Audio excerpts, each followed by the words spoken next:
Greetings and welcome to the Author Spotlight for the Eastern Region's Delta Authors on Tour, a signature event developed by the National Arts and Letters Commission of Delta Sigma Theta Sorority, Incorporated.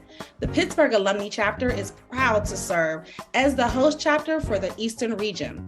The purpose of the Delta Authors on Tour is to promote literacy and the talents of over 340 Delta authors within our sisterhood.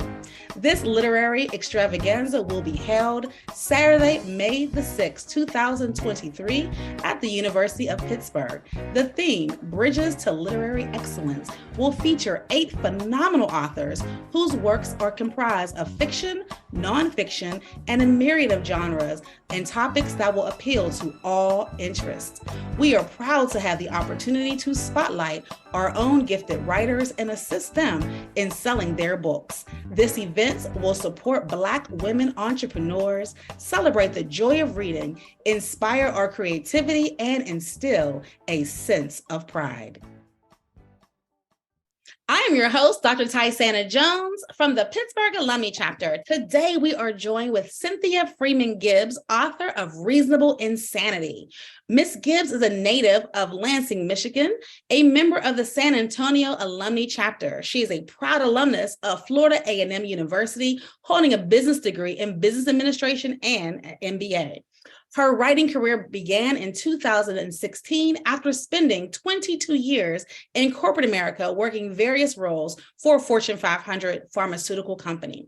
Cynthia has written 2 books in her Dr. Olivia C. Maxwell series, which include Reasonable Insanity and Insatiable Revenge. Under her pen name, C.F. Gibbs, she has written a twisted fairy tale fantasy, Jack Dante LeBancs and the Beanstalk. She has co-authored Writing is Essential, which was published by the United Black Writers Association in 2019. She's a screenwriter of a, quote, living history of African American music. Thank you so much for joining us today. So let's start with what inspires you to write? So I actually was inspired to write by an unfortunate situation. It was a tragedy where I lost a friend to suicide. And I was wanting to talk to her, but of course she was gone. And so it was a year after I lost her that I was just thinking about her and thought, in order to just get past these thoughts, let me just curl up with a book and read. But instead I opened my laptop and I started typing. And I created a character because what I was thinking about was how African American women have this way of moving through life where they can have careers and families and look like everything is going great because they're having so much fun. But behind a mask that they wear masterfully, they're actually dying and are decaying, and the people closest to them don't even realize how they're suffering. And so I was thinking about that as I created the character Dr. Olivia C. Maxwell. And with this character, she's a psychologist where people would think, oh, she's got her life together. She's fun-loving, outgoing, gregarious, multi-dimensional kind of character. And so I just got to typing, and next thing I knew, within 4 months, I had a book finished. So that's what actually inspired me to write. Wow, that is so powerful. Talking about turning a tragedy into something beautiful. And you're right. So many of us have these facades that we live, and people don't know that what you're feeling on the inside. So thank you so much for bringing that to light and talking about that. We do not talk about what happens with suicide and the impact it has on the person to get them to that point, and of course the people they leave behind. So you were able to commemorate her by creating a character for us to have some of those conversations about mental health, which we absolutely need to have. Outside of this book, what has become your writing process, or how has your writing process evolved since you started writing? Well, when I first started writing, I used to go out to coffee shops and I enjoyed the environment and seeing people come and go. And I realized that I was not as effective writing when there was a lot of noise around me. So now when I'm creating the story, I write without any noise, no music, TV, it has to be absolute quiet. But then when I'm editing, that's when I get out and about and go to my coffee shops and get a chance to see if the way that I've captured characters and sounds, like the sound of a bell tinkling over the door, what does that actually sound like? And so that's where I spend time editing. But one thing I realize is that I am not a plotter, so I'm more of what they call a pantser.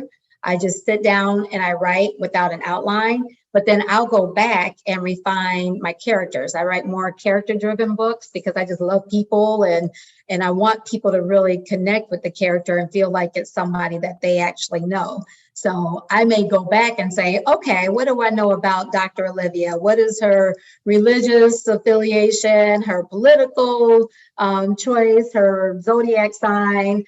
Is she an only child or does she have a big family? And that way it adds a little more dimension to the character. So that's kind of the process that I've been following and or not following. And it seems to work though. I've been able to be successful in writing my books. Thank you. I'm so inspired and excited. So what advice would you give to aspiring writers who are trying to find their voice and to get published? First of all, I think that people who are readers become strong writers. So taking the time to read a book and then learning about different styles of writing. So find what you love and then learn to write from there. But also, I tell people, and I just keep it plain, put your butt in the seat and write. So much of our ideas are stuck in our heads.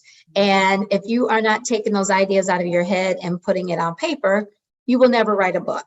So it's so important just to find, even if it's just you write 10 words a day or 10 words a week, maybe you write for an hour or 1,000 words, just whatever it is to get it in. And that's how I think you can start making that progression towards writing a book.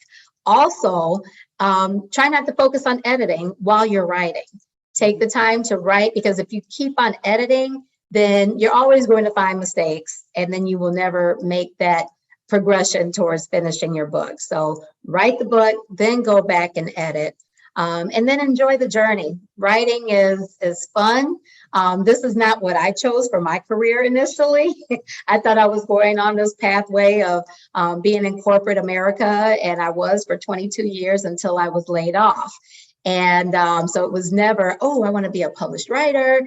And then once I started writing and realized how much I loved it, now I won't go back to that corporate life. But I have enjoyed the journey and all the different doors that have opened up. A lot of times people say, stay in your lane. I have stayed so far out of my lane. It's made it so much more interesting. So I started off with the first two books that are contemporary fiction. And then I was asked to write a fairy tale, twisted fairy tale fantasy. So I didn't think I could write a fairy tale, but I ended up writing a fairy tale. And then after that, was given the opportunity to write my first film script. So, and now I'm also working on, even though you didn't ask this question yet, but writing a book to help a friend tell their story about having a traumatic brain injury. So all of these different pathways. So I just tell people, enjoy the journey and be open to trying new ideas when it comes to writing. But put your butt in the seat and write. Right. Sit down and write. Absolutely. Absolutely. And you definitely led into my last question, which is what's on the horizon. So tell us more about this next project that you're working on. So I have a friend who was training for a competition, and they were hit by a truck while riding their bike and suffered from a traumatic brain injury. And thank God they are thriving, still have some challenges, but they want to tell their story now. And so we are, it's very emotional, but telling this wonderful story of survival. And so that's what I'm currently working on. And then also still doing some other things with the film project that will be coming out rolling that out to elementary school age children and also adults, because there's an interest to learn about African American history, from music during the time of slavery, the Renaissance, the Harlem Renaissance, the blues, jazz, soul, R&B, civil rights movement, and hip hop. So that has been an amazing project to work on, and so that's where I'm at right now.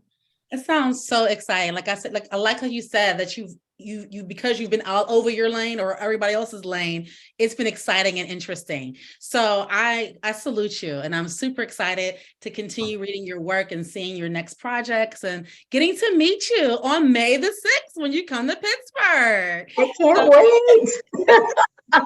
So thank you so much, and we look forward to hosting you. And thank you. Thank you. And can I mention one more thing? Yes, please.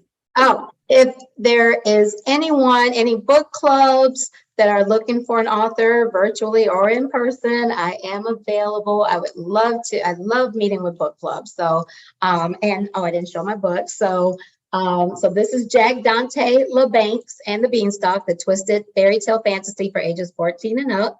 I wrote it for adults, but it's for 14 and up. This was my very first book, Reasonable Insanity, a Dr. Olivia C. Maxwell novel. And this is the sequel, Insatiable Revenge. So I look forward to sharing more with everyone. And thank you so much for this interview. You're welcome. Thank you.